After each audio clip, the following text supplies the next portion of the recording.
Hello, my friend, and welcome to Wisdom Trek. I am Guthrie Chamberlain, your guide to wisdom and creating a living legacy. Thank you for joining us for our 5-day-per-week Wisdom and Legacy Building podcast. This is day 883 of our trek, and time for our Philosophy Friday series. Each Friday, we will ponder some of the basic truths and mysteries of life and how they can impact us in creating our living legacy. As we continue on this trek called life, sometimes we have questions about life. So our Friday trek is a time where we can Ask Gramps. Gramps will answer your questions you might like to ask your dad or granddad, but for whatever reason, this is not possible. No matter how old we are, I know that all of us would like the opportunity to ask Dad or Gramps questions about life in many areas. We will address such areas as finances, relationships, health and fitness, business and work, home repairs and renovations, seasons of life, and spiritual biblical questions. As your fellow sojourner and mentor in this trek that we call life, it is Gramps' goal to provide you with practical wisdom and advice about any area of life.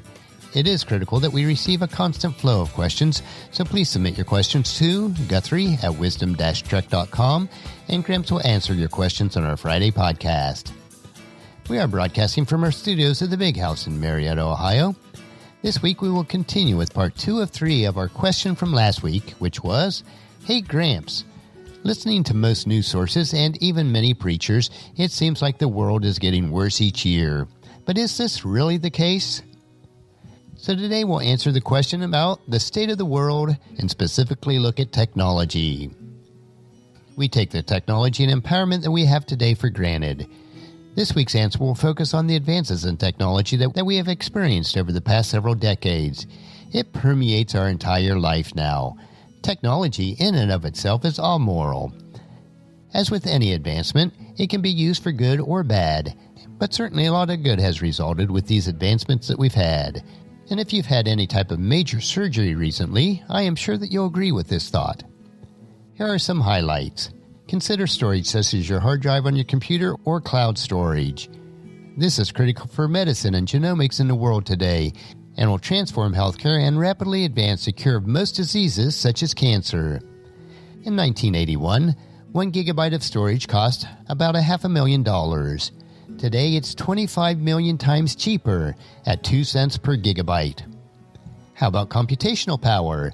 In 1971, Intel put out its first computer chip, the Intel 4004. It had 2,300 transistors on it at $1 each. While Intel no longer actually tells us how many transistors are on their chips, one of the more recent ones, the Core i7, had 14.4 billion transistors at less than 1/millionth of a penny each. This represents a 330 billion-fold increase in price performance in the past 45 years. If you have a smartphone, which most people do, you have more computational power in your hand than all the governments had on the planet just 30 years ago. But that pales in comparison to what is coming next in quantum computing. This year, we expect to see quantum supremacy, the moment in time where the quantum computer can solve problems that no classical computer can do. Google recently unveiled what they have named as their bristlecone. This is a new quantum computer chip which has 72 quantum bits or qubits on it. By the time it gets to 300 qubits, which should be in the next decade, it can perform more calculations than there are atoms in the known universe. And because of this, we're about to see an extraordinary revolution in drug discovery. Pharmaceutical companies today are investing decades and billions of dollars in discovering molecules that affect us. But soon, quantum computers will allow us to model molecule interaction at a level like never before. Imagine an individual working on a quantum computer in the cloud who is able to look at the interaction between a particular molecule and all the 20,000 coded proteins in the human genome. With this, drug discovery will go off the charts. And it isn't happening 30 years from now, but within the next decade. While I realize that there are still many evil acts that are happening throughout the world, we need to look at the world from a balanced perspective.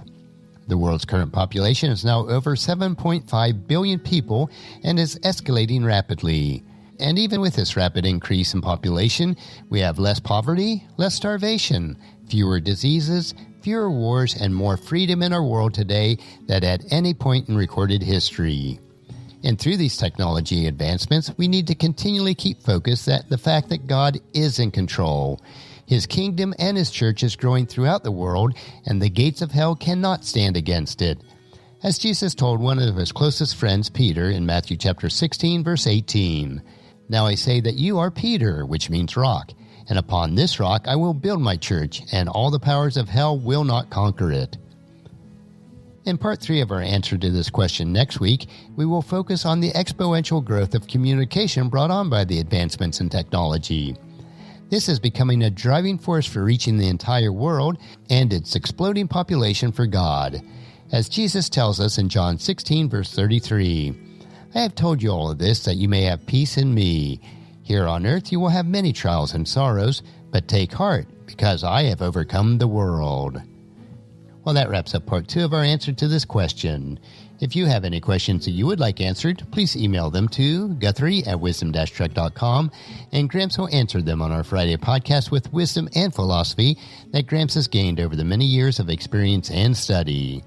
I know that you'll find these insights interesting, practical, and profitable in living a rich and satisfying life. Our next trek is Meditation Monday, where we will help you to reflect on those most important areas of life. So encourage your friends and family to join us and then come along with us on Monday for another day of Wisdom Trek, creating a legacy. If you'd like to listen to any of the past 882 daily treks or read the associated journals, they are available at wisdom-trek.com. I encourage you to subscribe to Apple Podcasts or Google Play so that each day's trek will be downloaded to you automatically. And thank you so much for allowing me to be your guide, your mentor, but most importantly, I am your friend, as I serve you through the Wisdom Trek podcast and journal.